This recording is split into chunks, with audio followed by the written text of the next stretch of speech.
오늘 함께 은혜 나누실 말씀입니다. 요한복음 13장 12절에서 17절까지 있는 말씀입니다. 제 성경책으로는 신약성경 170페이지에 있습니다. 요한복음 13장 12절부터 17절까지의 말씀입니다. 봉독해 드리도록 하겠습니다. 그들의 발을 씻으신 후에 옷을 입으시고 다시 앉아 그들에게 이르시되 내가 너희에게 행한 것을 너희가 아느냐? 너희가 나를 선생이라 또는 주라 하니 너희 말이 옳도다. 내가 그러하다. 내가 주와 또는 선생이 되어 너희 발을 씻었으니 너희도 서로 발을 씻어주는 것이 옳으니라. 내가 너희에게 행한 것 같이 너희도 행하게 하려 하여 본을 보였노라. 내가 진실로 진실로 너희에게 이르노니 종이 주인보다 크지 못하고 보냄을 받은 자가 보낸 자보다 크지 못하나니 너희가 이것을 알고 행하면 복이 있으리라. 아멘.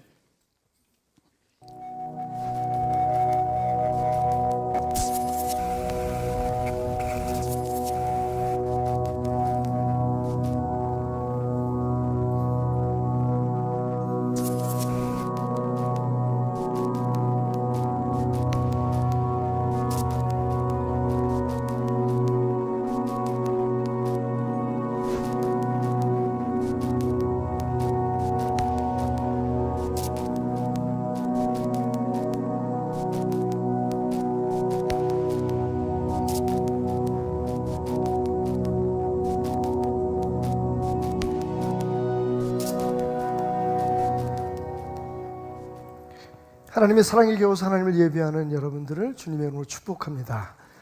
박수로 하나님 앞에 영광을 드리겠습니다. 자, 우리 옆에 있는 분들에게 이렇게 한번 물어봤으면 좋겠습니다. 2월 23일 날 꼭 오실 거죠? 뭐라고 대답하던가요? 오시겠답니까? 자, 옆 사람에게 물었는데 오겠다고 하시는 분들만 한번 손 들어보시고, 옆 사람을 위해서 대신 좀 수고해 주십시오. 큰일 났다, 망했다. 1000명 모여야 되는데. 여러분, 그냥 모이는 게 문제가 아니라 제가 설교로 다 풀 수 없는, 여러분들에게 다 말씀드릴 수 없는 3.1운동 그날 자체뿐만 아니라 3.1운동이 일어나기까지 그 준비하는 과정 속에서, 그리고 그 이후에 임시정부를 통해서 우리나라의 독립이 이루어지는 그 과정까지 우리 하나님의 사람들이, 그리스도인들이 얼마나 희생하고 헌신했는지, 기도하면서 그 모든 일들을 주도해 왔는지, 역사적인 근거와 함께 여러분들이 이 시대의 우리의 역할, 그리고 앞으로 미래의 우리의 역할들을 생각해 볼 수 있는 귀한 자리입니다. 모든 분들 좀 오셔서 정말 부흥해야 한다는 마음 가지시면 부흥회입니다. 부흥회 오셔서 함께 동참해 주셨으면 감사하겠습니다. 자, 꼭 오실 거죠? 네, 감사합니다. 기도하겠습니다. 하나님, 부족한 종 오늘 말씀 드리고 섭니다. 홀로 두지 마시고 성령 하나님 친히 역사하시며 이 종을 통해 친히 말씀하여 주옵소서. 예수님의 이름으로 기도드렸습니다. 아멘. 자, 오늘 말씀의 문은 간단한 실험과 함께 열어보도록 하겠습니다. 여러분, 왼손을 쓰시는 분들은 왼손을, 보통 다 오른손잡이시니까, 자, 쓰시는 손을 이렇게 한번 들어보십시오. 한번 털어보겠습니다. 편안하게 릴렉스. 자, 손아 편안히 쉬일지어다. 되게 보기 좋네. 그냥 하세요. 계속. 보기 좋습니다. 네, 좋습니다. 됐습니다. 팔 아프시죠? 자, 그 다음에 자, 손을 놓으시고 이마에다가 디귿자를 그리십니다. 디귿. 시작. 네, 그럴 줄 알았어. 자, 이 실험의 내용은 뭐냐면요. 자, 이렇게 손을 푸시고 디귿자를 그리실 때 상대방의 관점에서 디귿자가 정확히 보이도록 그리신 분들은 이타적인 분이십니다. 그러니까 다른 사람들을 생각하는 사람은 디귿자를 상대방이 보는 입장에서 지금 늦었어. 내가 다 봤어. 근데 반대로 이렇게 그리시는 분은, 그러니까 내 입장에서 보면 디귿자가 이거잖아요. 그렇게 그리시는 분들은 조금 자기 중심적이다 라고 하는 실험을 미국의 한 대학교에서 했습니다. 물론 미국에서는 디귿을 그린 게 아니고 D자를 그렸습니다만, 여러분, 근데 저는 사실 그 실험이 별로 의미가 없다고 생각해. 왜요? 우리는 다 자기중심적이니까. 조금의 차이가 있을지 모르지만 모든 게 다 자기중심적으로, 우주가 내 중심적으로 돌아가기를 원하는 것이 우리 모든 인간의 마음이 아닐까라는 생각을 가져봅니다. 그런 인간들에게 우리 예수님은 참 별난 가르침을 주십니다. 솔직히 이게 실천하기 어려운 가르침인데, 그런데 그게 예수님의 가르침입니다.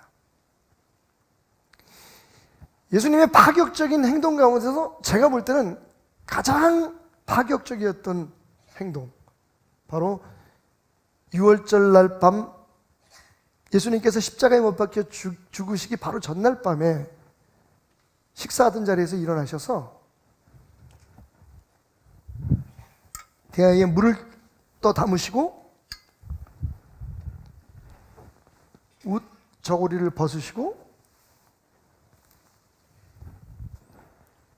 노예처럼 수건을 그 옆에 차신 후에 제자들의 발 앞에서 무릎을 꿇으시고 12명의 제자들의 발을 하나씩 씻어주신 행위입니다. 저 같으면 어떻게 했을까요, 여러분? 내일이면 제가 죽어요. 좋아하지 마십시오. 김정혜. 내일이면 제가 죽어요. 그런데 내가 죽고 난 후에 이 세상을 하나님의 나라로 세워나가야 될 제자들은 철없이 다투고 있습니다. 네가 높아, 내가 높아. 야, 예수님 얘기를 들어보니까, 우리 선생님 얘기를 들어보니까 내일이 그날인가 봐. 예수님께서 내일이면 당신이 이 땅에 오신 그 뜻을 이루시는 역사가 일어난대. 그러면 예수님이 승리하는 그 자리에 우리도 함께 서지 않겠어? 누가 제일 가까이 설까? 누가 제일 높은 자리에 설까? 아마 날 거야. 아니야, 나지. 희생으로 보면, 헌신으로 보면 내가 더 열심히 예수님을 섬기는 걸, 그 모습을 한참 바라보고 계시던 예수님께서 식사 자리에서 일어나셔서 겉옷을 벗으시고 무릎 꿇고 앉아 노예처럼 제자들의 발을 씻어주셨습니다. 물론 성경에는 예수님께서 제자들의 발을 씻어주시면서 여러 가지 말씀을 하셨다고 기록되어 있지만, 그냥 저만의 느낌일까요? 아니면 상상일까요? 예수님은 한참 그냥 그들의 때 묻은 발가락 하나하나를 닦아주시면서 물끄러미 그들의 발을 내려다 보셨을 겁니다. 저 같으면 그랬을 것 같아요. 이 정신 나간 것들아, 내일이면 내가 무슨 일을 당할 줄 아니? 내가 그동안에 너희들에게 얼마나 자주 내가 어떤 고통을 당하고 어떤 수모를 당하고 어떻게 세상을 구원하기 위해서 십자가에 죽어야 될 것을 너희들에게 말했느냐. 근데 지금 이 자리에서 이 밤이 새기만 하면 내가 너희들을 떠나야 될 이 순간에조차 너희들은 누가 크냐, 누가 작으냐, 누가 잘났냐, 누가 못났냐, 누가 대접을 받아야 되느냐, 누가 섬겨야 되느냐를 따지고 앉아있느냐, 이 한심한 것들아. 저는 아마 화를 내고 야단을 쳤을 것 같아요. 죄송합니다, 여러분. 그랬을 것 같아요. 근데 예수님은 말없이 그들의 발을 씻겨 주십니다. 여러분, 이 기행에 가까운 예수님의 파격적인 행동이 우리에게 주는 교훈은 뭘까요? 유언보다 더 강했던, 예수님의 마지막 이 세상에서 남겼던 말씀보다 더 강했던 이 하나의 행동이 오늘 우리에게 어떤 깨달음을 요구하고 있을까요? 첫 번째로 저는 이 말씀을 보면서 이렇게 깨닫습니다. 예수님은 위대함의 기준을 바꾸어 놓으셨다. 따라합시다. 위대함의 기준을 바꾸라. 여러분, 예수님 이렇게 말씀하십니다. 저녁 먹는 중에 예수는 아버지께서 모든 것을 자기 손에 맡기신 것과, 여러분 들으셨습니까? 아버지 하나님께서 예수님께 모든 것을 맡겼다.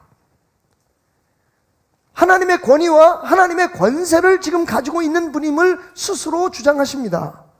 하나님의 아들 메시아라는 겁니다. 그리고 말씀하시기를 자기가 하나님께로부터 오셨다가 하나님께로 돌아가실 것을 아시고, 예수님은 그분이 가지고 있는 권능과 권세만 알고 있었던 것이 아니라 그것을 통해서 어떤 역사를 이루어야 하실지를 정확히 알고 계셨던 분입니다. 저녁 잡수시던 자리에서 일어나 겉옷을 벗고 수건을 가져다가 허리에 두르시고 이에 대야에 물을 떠서 제자들의 발을 씻으시고 그 두르신 수건으로 닦기를 시작하여. 여러분, 예수님 이전에 예수님이 사셨던 그 주변 세상 사회의 기준은, 위대함의 기준은 황제가 되는 것입니다. 얼마나 많은 사람들을 다스리냐 하는 것이었습니다. 얼마나 많이 배우고 얼마나 많은 것을 소유하고 어떠한 이름을 갖고 세상을 살아가느냐 하는 것이었습니다. 내가 손가락질을 할 때 얼마나 많은 사람들이 내 손가락질에 응답해 따라오고 나로 인해서 얼마나 많은 사람들이 먹고 살 수 있느냐, 그것이 위대함의 기준이었다면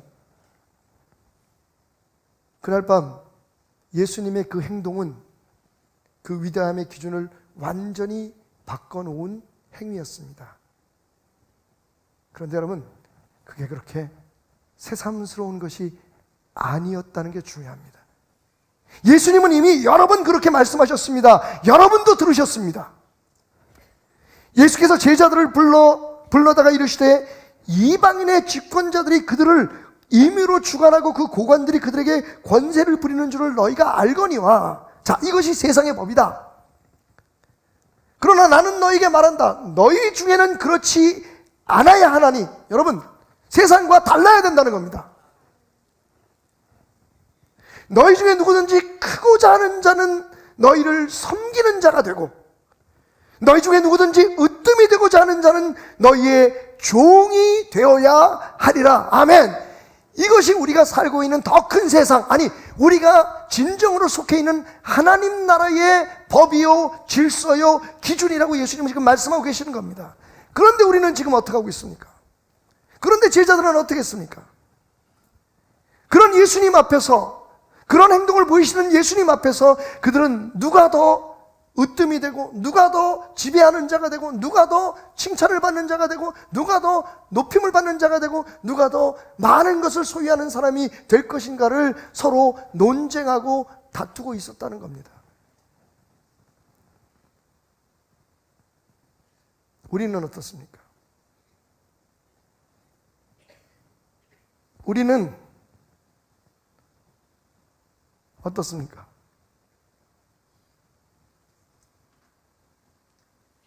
분명히 우리가 사는 이 세상에서 우리는 우리 나름대로의 꿈을 가지고 우리들의 목표를 가지고 성취해야 될 그런 욕구가 없을 수는 없을 겁니다. 하지만 우리는 언젠가부터 단순히 이 땅에 발을 딛고 사는 사람, 단순히 이 세상에 존재하는 사람들이 아니라 하나님 나라의 백성, 이미 영원한 생명을 누리고 있는 하나님 나라의 삶을 누리고 있는 하나님의 사람, 예수 그리스도의 사람들이라고, 그렇게 살 것이라고 결정을 했다는 겁니다. 그러면 우리는 당연히 예수님의 기준에 따라 우리의 높음과 낮음, 우리의 성공과 실패, 위대해짐과 그렇지 않음의 기준을 정하는 것이 맞습니다. 그리고 그렇게 실천해야 합니다. 그런데 가정에서는 물론이고 우리가 삶을 살아가는 삶의 현장에서, 아니 심지어는 교회 안에서조차도 우리는 여전히 세상의 기준과 법을 따라 살아갑니다. 높은 사람은 높고 낮은 사람은 낮고, 있는 사람은 대접받고 없는 사람은, 일 많이 하는 사람은 칭찬받고 그렇지 않은 사람들은 그 존재 자체도 중요하게 여겨지지 않는. 아마 오늘 예수님께서 이 예배에 참석하시면 저의 더러운 발부터 씻겨주실 겁니다. 여러분, 참 어려운 얘기인데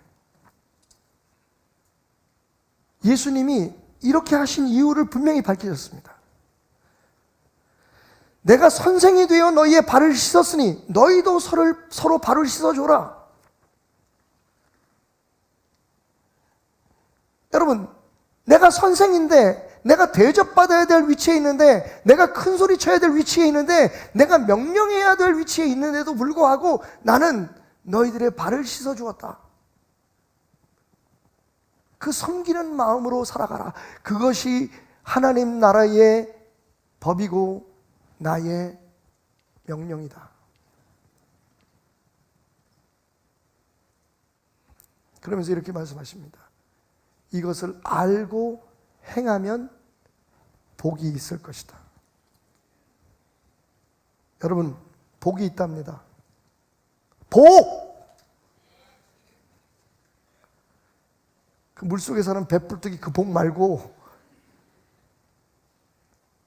여러분, 많은 사람들이 예수 그리스도 안에서 하나님 안에서 복을 받기를 원합니다. 그 복이 무엇이든지. 그런데 그 복을 받는 비결이 섬기는 거라는 것에 대한 동의하지 않습니다. 어떡할까요? 도대체 우리의 이 모순을 어떻게 해결해야 할까요? 얼마 전 한국에 가장 크다는 몇 개의 교단의 어른들이 법원의 판결에 의해서 그들의 자리를 잃어버리는 일들이 벌어졌습니다. 수억 혹은 어떤 분들은 수십억을 써서 그 자리에 올랐습니다. 그 이름, 총회장, 감독이라는 이름을 갖기 위해서.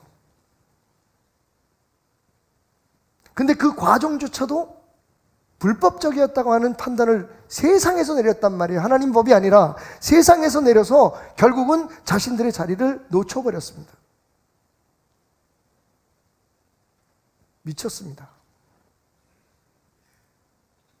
교회 안에서는 여전히 나는 장로야, 나는 권사야, 나는 목사다, 목사 중에서 나는 담임 목사야, 부목사들은 다 내 말을 따를지어다, 교회는 내 말에 순종할지어다. 여러분, 미쳤습니다. 아니면 모르는 겁니까? 여전히 아직도 어떤 직분을 교회 안에서의 계급인 것처럼 그것을 얻기 위해서 다투고 분쟁하고 싸우고 하나님이 보시기에 아름답지 않은 방법들을 동원하는 그런 사람들이 있습니다. 정신 나갔습니다. 아니면 그들의 성경에는 그런 말씀이 없는 걸까요? 여러분, 분명히 예수님은 이 행위를 통해서 위대함의 기준을 바꾸셨을 뿐만 아니라 한번 따라 합시다. 호칭은 섬김의 기회이다. 그것을 우리에게 깨닫게 해주신 겁니다.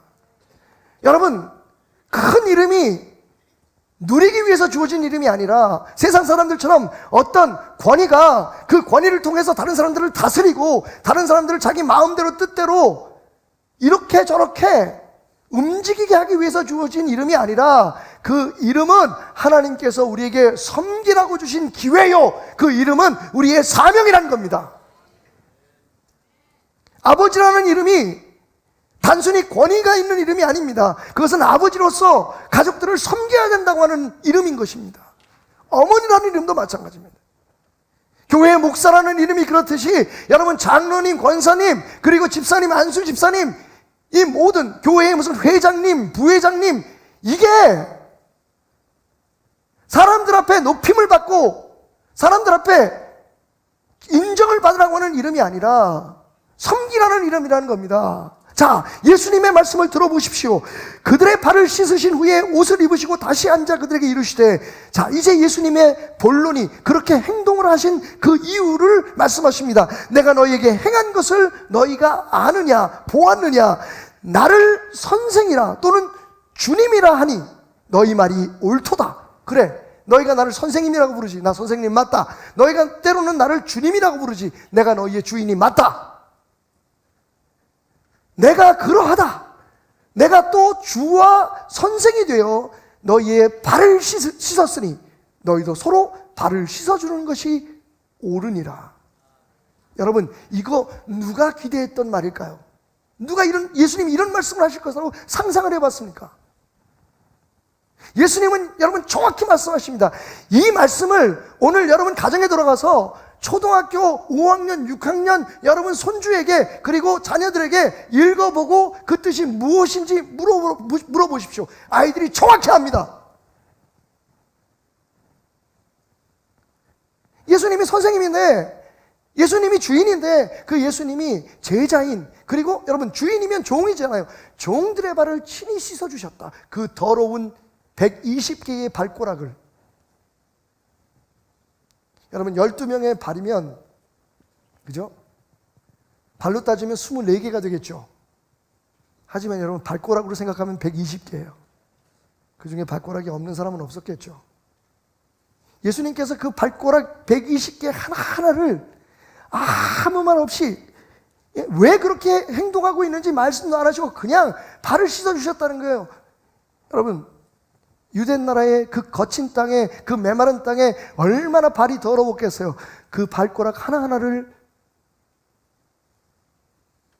이제 얼마 있지 않으면 못 박혀 피 흘릴 그 손으로 하나하나 후벼가며 씻어주셨단 말이에요.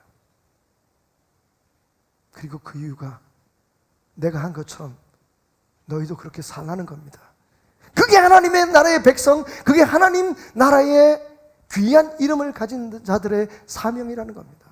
예수님은 이렇게 풀고 계십니다. 선생이라는 내 이름은, 주님이라는 내 이름은 너희를 섬기라고 하나님께서 내게 주신 이름이라고.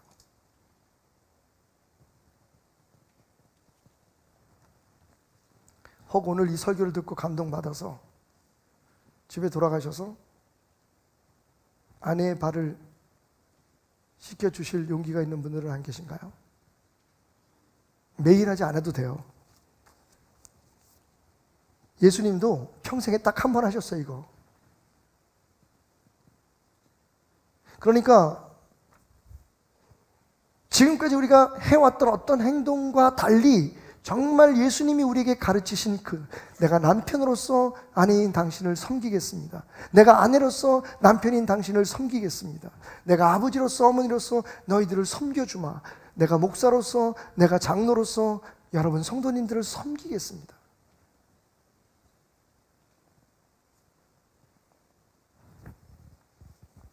혹 오늘 여러분 가운데 집에 돌아가셔서 지난 설 정말 고생했던 며느리의 그 땀난 발을 씻어줄 시어머님 안 계십니까?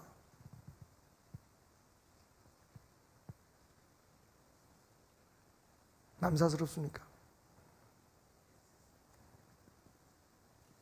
뭔가 좀 이상하죠? 아니, 발을 씻겨주는 대신 이렇게 따뜻하게 말해줄 수는 없겠습니까? 수고했다. 너 없으면 우리 집안이 어떻게 되겠니? 내가 시어머니지만 너한테 배울 게 참 많구나.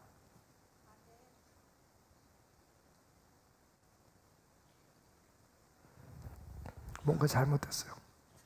정말 우리 잘못됐습니다. 우리가 예수님을 몰랐다면, 우리가 천국의 백성이 아니라면, 그런데 어떡합니까, 여러분? 우리는 하나님 나라의 백성일 뿐만 아니라 하나님 나라의 축복을 누리며 살기를 원하는 사람들이 아닙니까? 그렇다면 그 축복을 누릴 수 있는 방법, 그 축복을 누리기 위해서 우리가 해야 될 일들에 대한 예수님의 말씀을 외면하면 안 되는 것 아닙니까?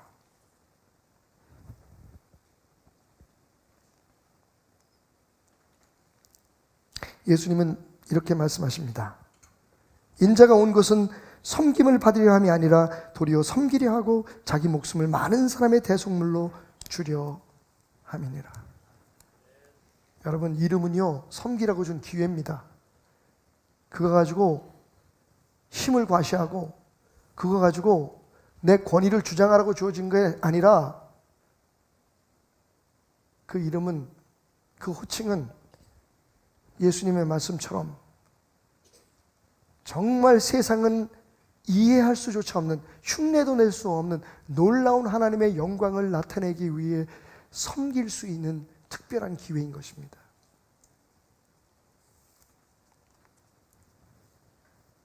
제가 말씀을 준비하다가 어제 함께 일하는 목사님 한 분에게 정말 뜻하지 않게, 제 마음은 그게 아닌데 계획했던 일이 제대로 되지 않아서 상처를 줬다는 생각이 들었어요. 제가 밤늦게 생각났을 때 안 하면 안 될 것 같아서 전화를 걸었습니다. 제가 그렇게 했다는 걸 내세우려고 하는 게 아니라 여러분, 제가 잘했다고 생각해서 말씀드리는 거예요. 항상 그럴 수는 없을 겁니다. 근데 제가 그 목사님에게 전화해서 그렇게 얘기했어요. 목사님, 나 때문에 마음이 아팠으면 미안하다. 어떤 방송국 앵커가 한 말 같네. 죄송합니다. 그거 아니에요. 네가 아팠다면 그래, 미안하다. 그거 아니에요. 정말 제가 아픔을 줬다는 걸 알았어요. 처음부터 희망을 주지 않았으면 실망도 없었을 텐데 저는 정말 그분을 생각해서, 솔직한 얘기지만 여러분, 저는 지금 제가 이 교회를 떠나고 난 후에 그 앞길보다 저와 함께 25년 동안 섬겨왔던 우리 목사님들의 앞길이 더 걱정됩니다. 그냥 무슨 근거에서 오는 자신감인지 혹은 평안함인지 모르겠지만 저는 그냥 목회를 그만둬도 살 수 있을 것 같아요. 막연히. 별로 준비도 안 했어요. 근데 그냥 살 것 같아요.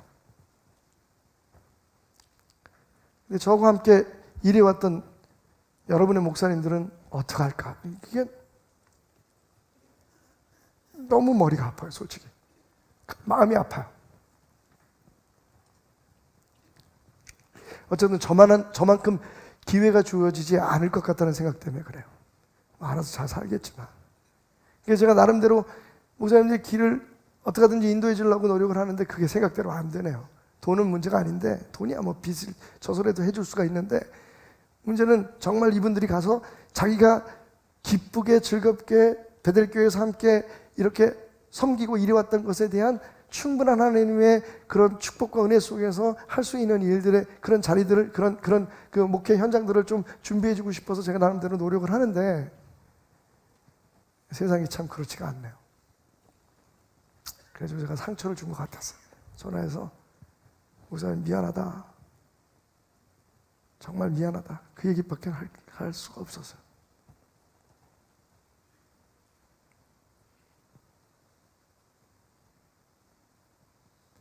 오히려 저를 위로하시더라고요.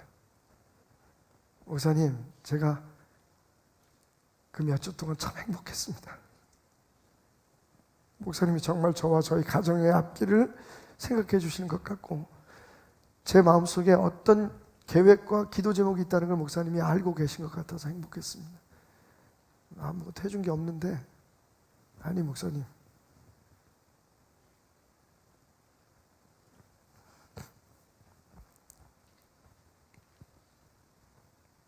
우리가 가진 이름은 뭡니까 도대체? 제가 가끔 인용하는 말이지만 어떤 드라마 보니까 이덕화 씨인가 그렇게 대사를 하더라고요. 야, 내가 왜 권력을 갖고 싶은지 알아? 권력을 남용하기 위해서야. 인간들이 힘을 갖고 싶은 것, 그 큰 이름을 갖고 싶은 이유는 그래서 남들을 다스리고 내 마음대로 내가 원하는 걸 누리고 싶은 욕망 때문일 겁니다. 근데 주님은 말씀하십니다. 내가 선생이요, 내가 너희의 삶의 주님이라고 불려지는 주인이지만 나는 그 이름으로 너희를 섬긴다. 그게 하늘나라의 법이고, 그를 통해 우리의 모든 마음속의 분란과 상처와 아픔보다 하나님에 대한 감사와 찬송이 넘쳐나게 될 것이다. 여러분, 주님은 이 행위를 통해서 우리가 가지고 있는 그 호칭은 섬김의 기회임을 가르치셨습니다. 결국 저는 이 행동을 통해서 짧게 결론을 짓자면 우리가 자인력으로부터 벗어나야 한다는 사실입니다. 한번 따라해 볼까요? 자인력으로부터 벗어나자. 여러분, 자인력이라는 말은 만유인력이라고 하는 말에서 제가 따온 겁니다. 만유인력이 무엇입니까? 모든 만물은 서로 잡아당기는 게 있죠. 만유인력 중에서 가장 강력한 게 뭐냐면 중력입니다. 우리가 지금 이 지구에 붙어서 살아갈 수 있는 이유는, 이 땅을 딛고 걸어 다닐 수 있는 이유는, 지구가 때로는 거꾸로 돌아가도 우리가 떨어져서 저 우주에 미아가 되지 않은 이유는 이 지구 한가운데서 우리를 잡아당기고 있는 힘이 있기 때문입니다. 그래서 우리는 중력이라고 얘기하는. 근데 그 중력만큼 강한 게 우리 인간 사회에 있습니다. 그게 뭐냐면 자기 인력입니다. 모든 것을 자기에게로 끌어들이려고 하는 것. 내 중심으로. 모든 거에 다 나를 중심으로 해서 돌아가야 돼요. 그렇지 않으면 견디지 못하는 사람들이 있습니다. 아니, 대부분 우리는 그렇습니다. 심지어는 여러분 용서하고 들어주십시오. 교회들이 그리고 성도들이 하는 선한 행동조차도 거기에는 이유가 있습니다. 내가 이렇게 해서 복을 받으려고.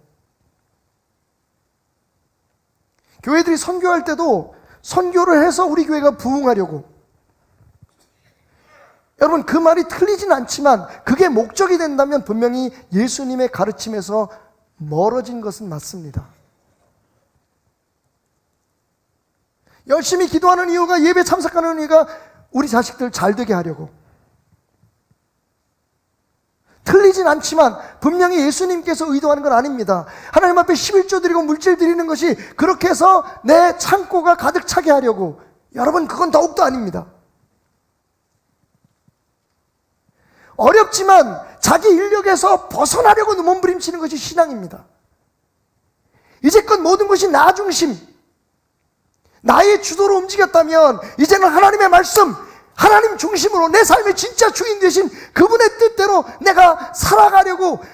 자기 인력, 자기 중력, 나 아니면 안 돼, 내 생각대로 돼야만 해, 내 생각이 맞아 라고 생각하는 모든 것을 내게로 끌어들이려고 하는 그 생각이 하나님 뜻대로, 하나님 말씀이 맞아, 힘들지만 하나님 명령대로 따라야 해 라고 하는 그러한 새로운 은혜의 진공 상태로 벗어나는 것이 진짜 신앙입니다.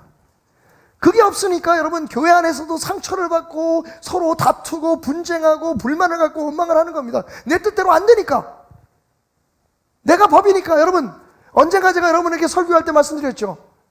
우리의 변화는 진정한 하나님을 향해서 우리가 전진할 수 있는 첫 번째 걸음은 내 생각이 틀릴 수 있다. 내가 지금 알고 있고 내가 지금 믿고 있는 것 자체가, 내가 그동안에 해왔던 것들이 하나님의 뜻이 아닐 수 있다, 다른 사람들의 생각이 맞을 수도 있다라고 인정하는 순간부터 우리의 첫 걸음은, 자기 인력에서 벗어나는 첫 걸음은 시작되는 겁니다. 그런데 여전히 여러분, 내 말이 하나님 뜻이고 내가 하는 게 하나님 뜻이고, 이건 내가 포기할 수 없고 저건 내가 버릴 수 없고, 그게 바로 오늘 하나님 나라에 속해 있다고 말하는 우리들이 삶에 있어서는 세상의 법을 따라 살아갈 수밖에 없는 위선적인 사람들로 살아갈 수밖에 없는 이유입니다. 자기 인력에서 벗어나야 됩니다. 주님 말씀에 우리의 삶이 끌려가야 됩니다. 하나님의 은혜에 내 삶이 달라붙어져야 되는 겁니다. 하나님 믿으면 뭐합니까? 예수 말씀 들으면 뭐합니까? 여러분, 전혀 새롭지 않은 이 말씀이 우리에게 왜 이렇게 오늘 부담스럽습니까?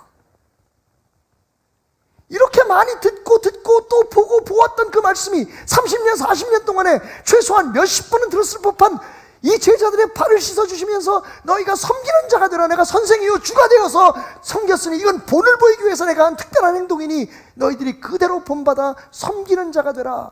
하늘나라에서는 섬기는 자가 으뜸이다, 하늘나라에서는 종이 되는 자가 선생이다. 그렇게 가르치는 말씀을 우리가 못 들은 게 아닌데 실천하지 않습니다.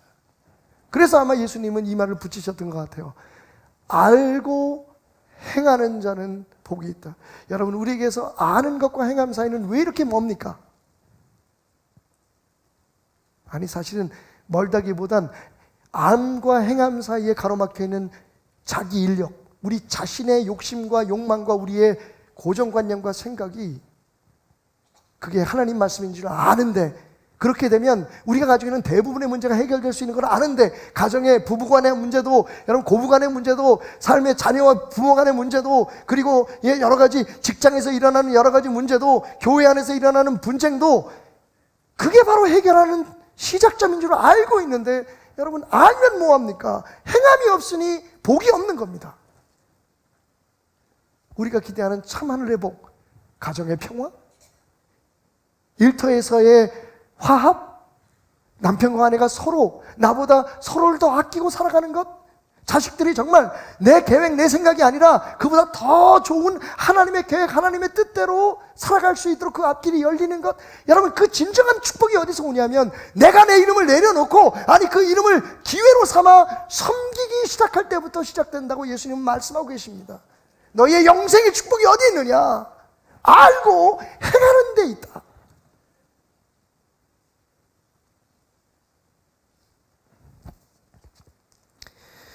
내 계명은 곧 내가 너희를 사랑한 것 같이 너희도 서로 사랑하라 하는 것이다. 여러분, 우리가 예수님의 사랑에 대해서 묵상하는 이유가 뭡니까?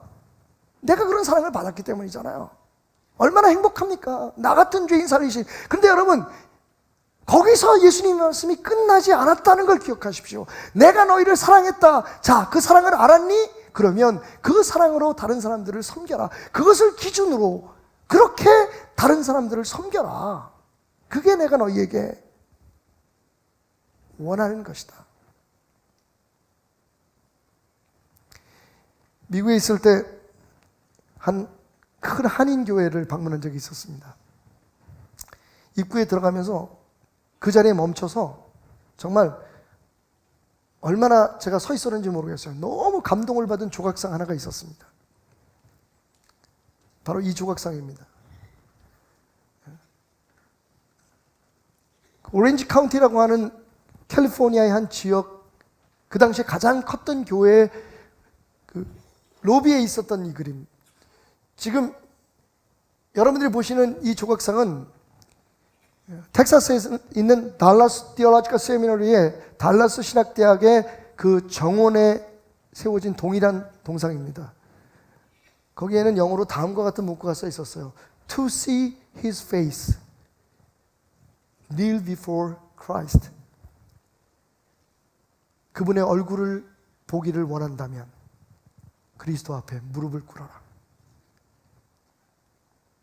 여러분, 처음 저 조각상 앞에 섰을 때 저는요, 숨이 멈추는 것 같았습니다.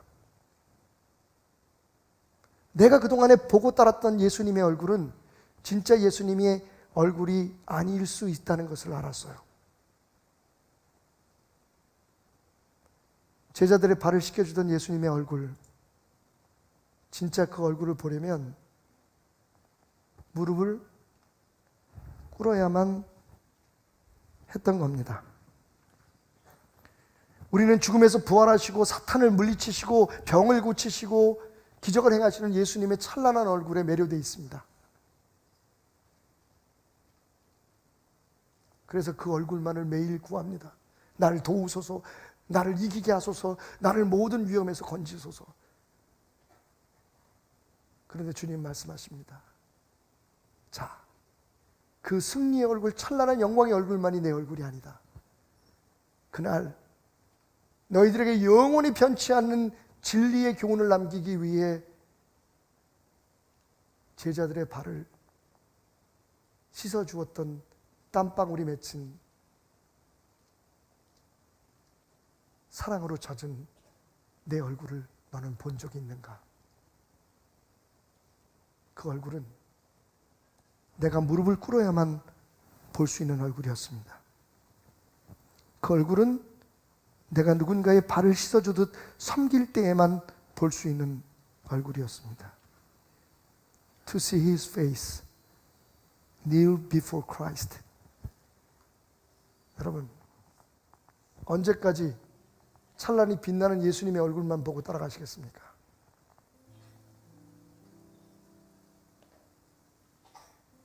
이제 무릎을 꿇으시죠.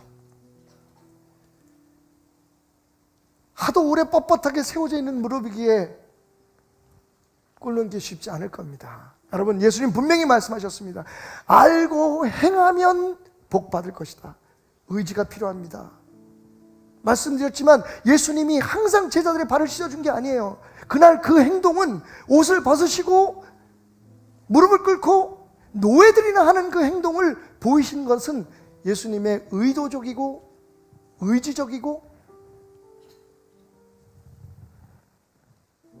의미 있는 특별한 행동이었다는 겁니다.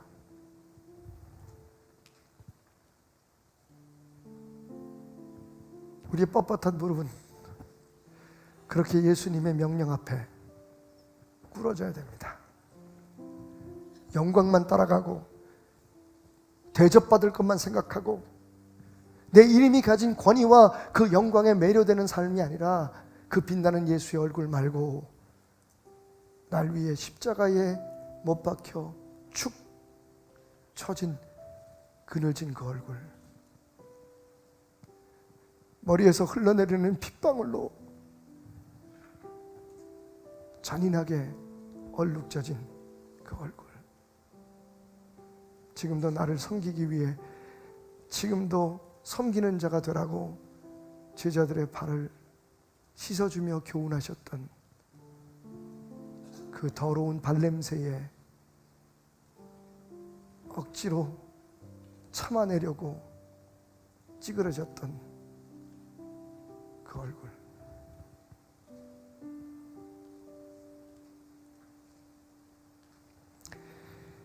오랜 고문서에 다음과 같은 이야기가 기록되어 있었답니다.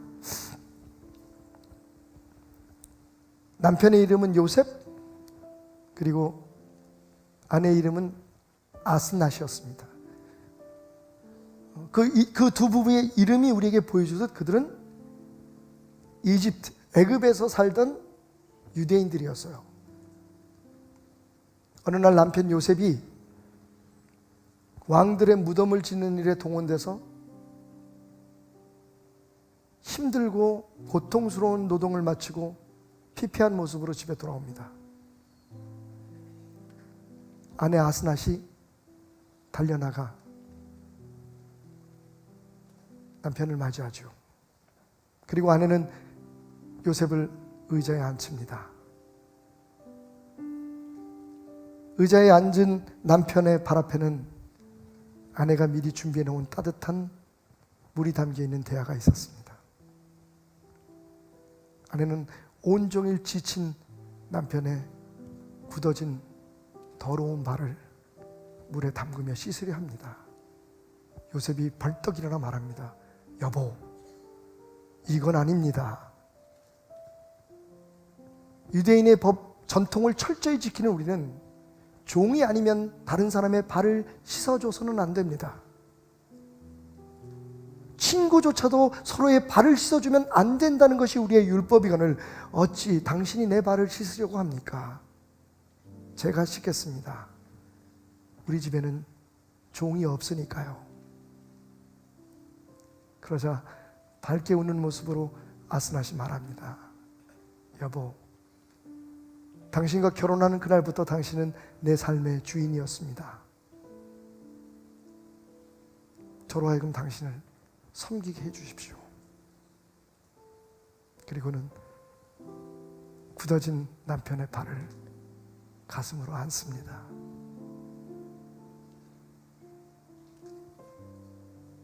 와우.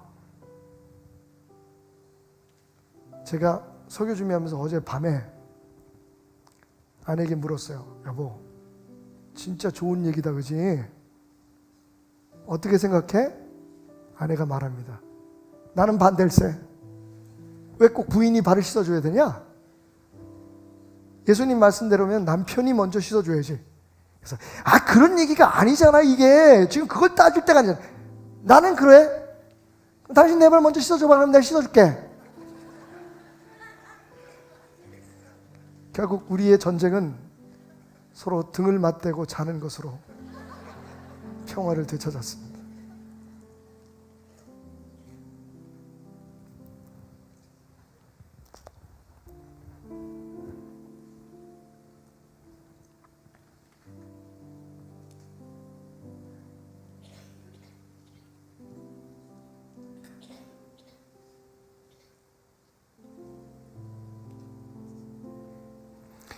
세상의 더러운 먼지와 때로 오염된 그 12개, 120개의 발가락, 정성껏 닦으시는 예수님의 모습, 여러분 힘들어도 어려워도 우리가 배우고 본받아야 될 천국의 축복이 담긴 행위입니다. 여러분의 가정에 천국의 평화가 있기를 원하십니까? 정말 무엇이 문제인지 모르게 서로 부딪히고 서로 부딪혀야 했던 삶의 현장의 문제들이 해결받기를 원하십니까? 그러면 이제 자리에서 일어나셔서 겉옷을 벗고